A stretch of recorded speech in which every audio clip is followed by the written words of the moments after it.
Bura rəhmətli Çariş babacının evidir. Çariş baba atamın dayısıdır. Allah rəhmət eləsin. Güneş!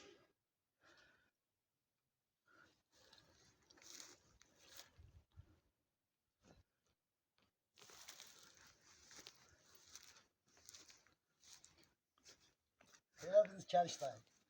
Daim, elədiniz daim öldü. Həqiq elədim Çariş dayı. Nə soğuksun. Oğul dayı oxşa bu qədər. Çariş baba nətərsən? Dururdu Allah'ın olsun. Dururdu belliydi. Güneş! Güneş! Kimə? Sadık dayı yatana. Allah rəhmət eləsin. Cumrak Allah'ın anasının, atasının adı Güneş idi. Güneş oğlu.